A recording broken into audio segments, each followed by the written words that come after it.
ऐसे शख्स बड़े भाई गणेश गोदियाल जी, उनके लिए मैं चंद पंक्तियां कहना चाहूंगा और इन पंक्तियों को पूरा करने से पहले एक बात जरूर कहूंगा। मौसम भी हो रही है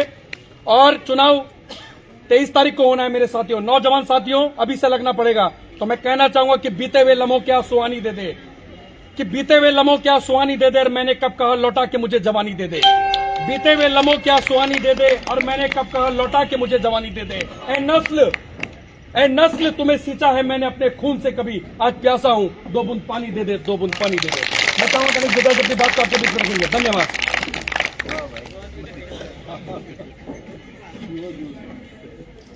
धन्यवाद भाई पुष्पेंद्र जी।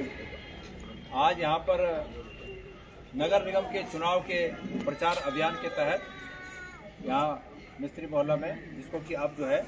नया नाम किस रूप में मिला है, उत्तम बिहार। अच्छा, उत्तम बिहार मिस्त्री मोहल्ला में आयोजित हमारी इस सभा में हमारे बीच उपस्थित हमारे नगर कांग्रेस कमेटी के सम्मानित अध्यक्ष भाई सूरज गुलजार जी, बहुत ही आदरणीय हमारे अग्रज श्री वीरेंद्र नेगी जी, यहाँ पर हमारी पार्षद की उम्मीदवार बहन कुसुमलता जी, भाई वकील भाई बागड़ जी, नामों की औपचारिकता को मैं सीमित कर रहा हूँ पटवाल जी, क्योंकि बारिश भी आने वाली है और बूंदें पड़ी रही हैं। तो उपस्थित सभी हमारे गणमान्य व्यक्ति और उपस्थित माता बहनें, इस मोहल्ले की हमारी मातृशक्ति, हमारे युवा साथी, बुजुर्ग, आप सभी को गणेश गोदियाल का सप्रेम नमस्कार। मैं सबसे पहले तो मैं इस रूप में आप सबको धन्यवाद देना चाहूँगा कि भाई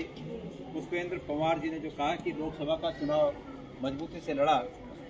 वो मजबूती इस रूप में स्थापित हुई कि आप लोगों ने हमेशा की भांति उस लोकसभा चुनाव में भी मुझे बढ़ चढ़कर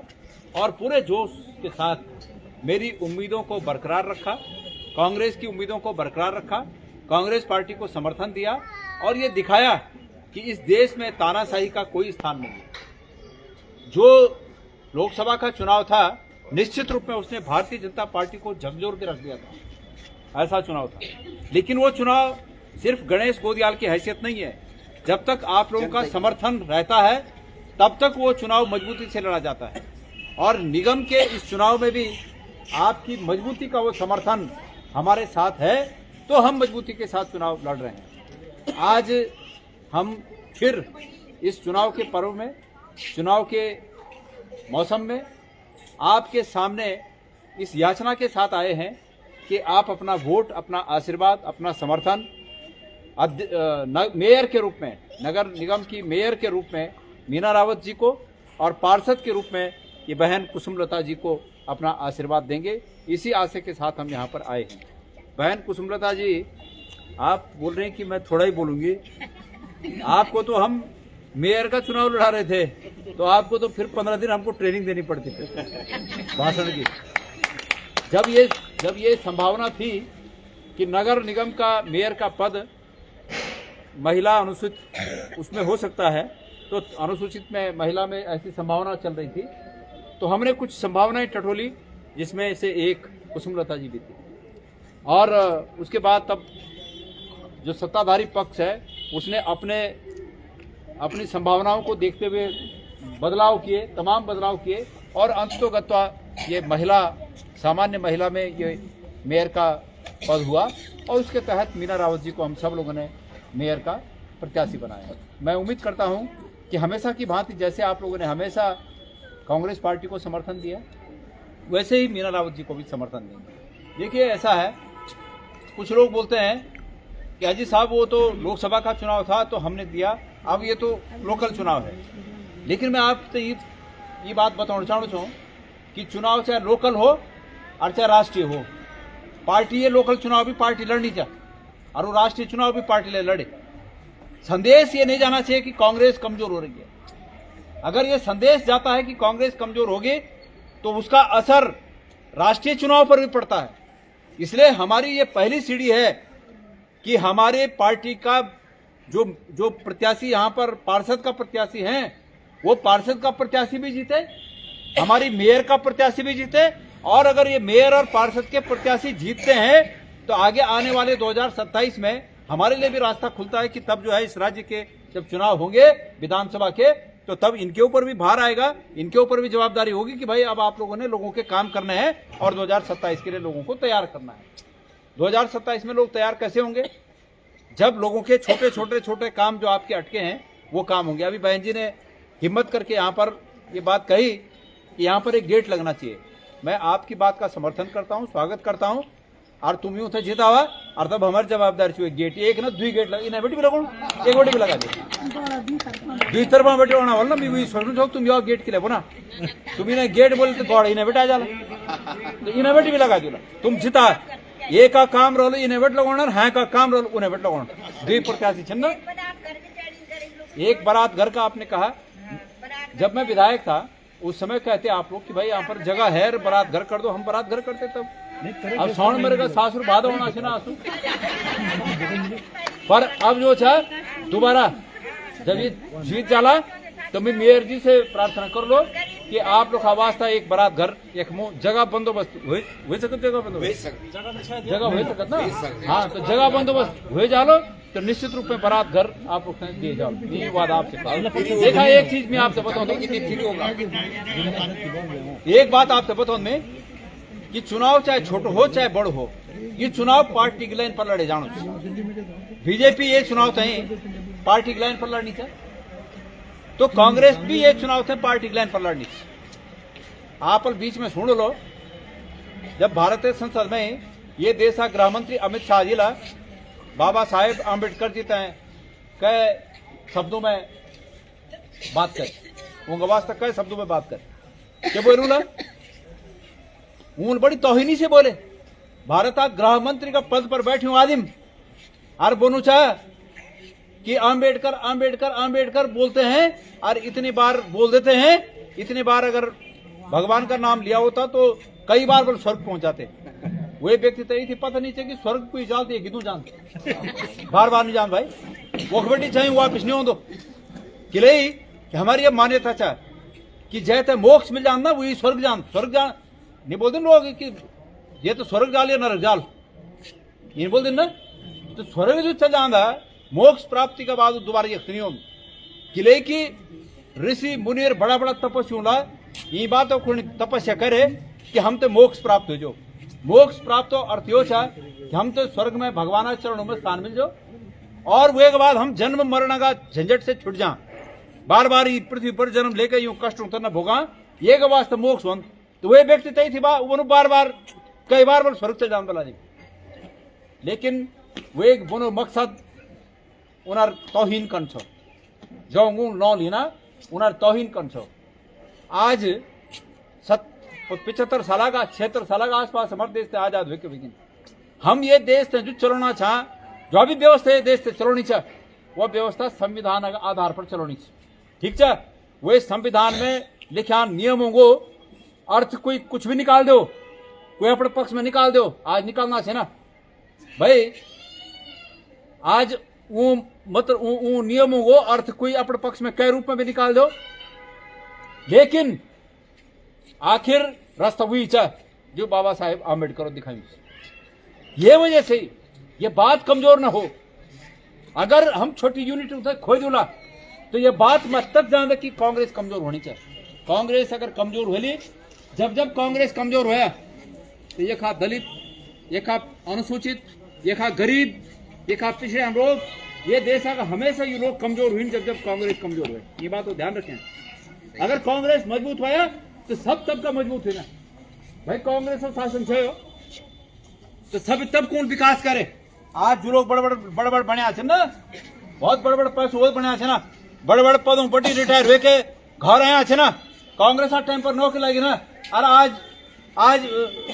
बीजेपी को वाह करना है ना, वो भी अपने अतीत याद करन कि कांग्रेस और टाइम से कांग्रेस और सभी होते मौका देने की जो जेल आए भाई वो अगने बढ़ा। लेकिन आज सब अपने सपड़े होना चाहिए। ये देश में एक चीज भी उद्योगपति रहेगी ना, सब चीजों को रेलवे तौथे दिए रे, हवाई अड्डा तौथे दिए ना। अभी कोई आदमी बोलो छो कि मिलबल जा जाओ टिकट निकालना छो 3 गुना रेट है निमोड़वे रेटल किले की बड़ी उतर दिया सब कुछ, अपना मित्र उतर दिया सब कुछ, वो जथी रेट लगा ला। तो सवाल यो कि खदान उठे दिए, रेलवे उठे दिए, एयरपोर्ट उठे दिए, डिफेंस का तमाम काम उठे दिए, और हमारे हक में छोटी मोटी नौकरी उनसे वो भी सब बंद करें। आज क्लास 4 नौकरी सब बंद है ना, जात के होंगे क्लास 4 नौकरी ऊपर क्या करना चाहिए, सब वे पर लोग होना चाहिए आउटसोर्सिंग, मतलब ठेकेदार में लोग होना चाहिए। पहले लोग वो चाह कि हमारे नौन पढ़े लिखे नहीं चाह, चपड़ा से बनो लोग वो चाह ना, चपड़ा से नौकरी बंद, ये जो हाईवे पर रोड पर जो बेलदार लग अच्छा से नौकरी बंद, यक तक कि फौजी नौकरी भी बंद। फौज में जो परमानेंट नौकरी बंद चाहिए, सभी जातियों का लोग जान था ना वे में कोई रिजर्वेशन इंतनी ना कि जाति नहीं जान, कोई वो बारी इंतनी चाहिए, सब जातियों को जान था, लेकिन वो नौकरी भी बंद। और तब क्या करे अग्निवीर, तो मेरे भाई बंधु ये पार्टी तय आज एक ब्याज वटी में देखना चाहूँ कि हमारा मंत्री जी भी घूमना चाहिए, अच्छी बात से और चाहना चाहिए, लेकिन ये चुनाव में ये 7 साल से जय किस्म से तानाशाही जब चला चूंडा, एक एक आदमी तक चुन के अगर कोई सरकार नौकरी पर चाह तो वह तो बताना चाहिए कि भाई तू बीजेपी प्रचार कर, और नहीं तो तेरे ट्रांसफर कर दा, वह तो परेशान करना चाहिए, कहते कई रूप में परेशान करना चाहिए, काम धंधा बोलते हैं ये रूप में परेशान करना चाहिए, तुम पर जांच आ जाली,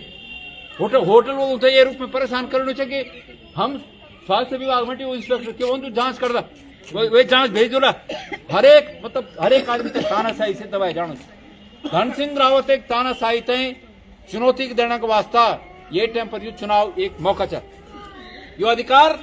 संविधान तुम तक दियो चा कि चुनो ये जो तानाशाही हो जाता ये तानाशाही से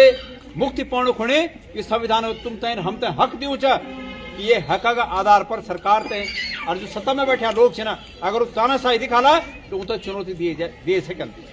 तो ये अपने मताधिकारों आप लोग प्रयोग करें, और ये मताधिकारों प्रयोग आप लोग कर लिया ये रूप में भी करें 2.5 साल बैठी 2 साल बैठी, जो पिछली बार नगर पालिका में अध्यक्ष चुने गए थे वो 5 सालों को चुने गए थे ना, धन सिंह रावत 2 साल में हटा दिन, 2 साल बैठी पद बैठे हटा दिन, और क्या कन का हटा है कि हम एक जो चाह नगर निगम बढ़ना चाह, कथी वोट सिंह तुम्हारे वार्ड में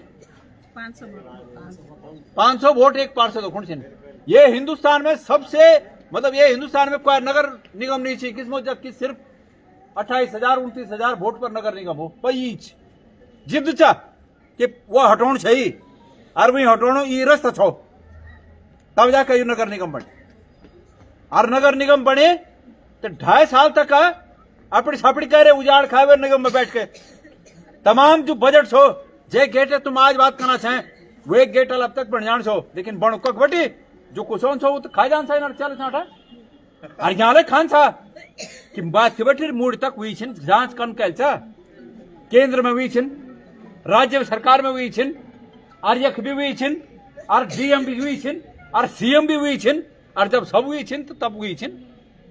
तो ये वजह से ही आज उजाड़ न खोना ये का वास्ता आवश्यक चा कि आप मेयर में कांग्रेस प्रत्याशी मीना रावत जीते जितावा और वार्ड में कुसुमलता जीते जितावा, और तब यूं पर भी उन्हें नजर रही कि कांग्रेस आछिन तो यूं पर भी नजर रखनू ला, तो यो भी गड़बड़ न करना यहाँ वजह से उन्हें नजर यूं पर रही और यूं तभी उन्हें डर रही, ये आवश्यक ये श्रीनगर को नहीं आवश्यक, ये वजह से ही कांग्रेस प्रत्याशियों तक जितावा ताकि सही काम हो सको। आप लोग को जो आप मने इच्छा चा हमारे गली बनाना गेट बनाना या जो भी बरात घर बना जो आप इच्छा छे ना वो इच्छा साकार हो सकना ऊपर काम हो सको, ये मैं निवेदन करूँ आप अभी चाहे छो आप लोग मिता हमेशा साथ देना, मैं आपको आभार व्यक्त कर दूं। और एक बात सुन लिया तुम्हार कर्ज मी पर तुम मिता चुनाव जीता है, मैं एक बार विधायक बनू, मैं जब नहीं जीतू तब भी तुम लोग मिता अपना आशीर्वाद देना समर्थन देना, मैं पिछली बार थोड़ा इस वोट से रह गऊँ लेकिन कोई बात नहीं चाहे यो हो सकत पता नहीं भगवानों और कुछ सोचू हो तो हो सकता कि ये आने वाले टाइम पर जख लायक मी छूँ मैं वक्त पहुँच जाऊँ ताकत में भी लगाना छूँ और तब जोर जार तुम भी लगाना और हो सकत वक्त तक पहुँच जा, ये ऋण तुम्हारा मी पर चाहे ये तुम्हारा ऋण मी पर चाहे और मेरे मन में चाहे कि ऋण समय पर भी जरूर ये ऋण उतार लो, ये महंगाई हर जगह सब कुछ है। आज नौकरियों की संभावना कम होगी। और कहते हैं क्लास 4 नौकरी 8,000 में क्यों होने 8,000 में? यह फूल गोभी ला 200-150 या फूल गोभी होनो तेल कब चलेगा? और सरकार बोली का 6 दिन आएगी। बच्चों की फीस कब चलेगा? किताब कॉपी रेट कब चलेगा? बिजली बिल कब चलेगा? लत्ता कपड़ा कब चलेगा? और सरकार बोली अच्छे दिन आएगी। तो ये संदेश एक बार जान चाहूँ चाहे कि हम सरकारी नीतियों से खुश नहीं छान। ये वजह से मैं आप सब लोग से निवेदन कर दूं कि आने वाला 23 तारीख जय दिन चुनाव है, आप मेयर आप प्रत्याशी मीना रावत जी और एक बटी वार्ड प्रत्याशी या भूली ये होता है जो कुसुमलता ये होता है आप आशीर्वाद देके वोट देके आप आशीर्वाद दिया। ये शब्दों के साथ आप सब लोग को बहुत बहुत धन्यवाद। बर कौन बोल सही अर्जन भी खड़ो तो बर भी बंद और क्या कौन भाषण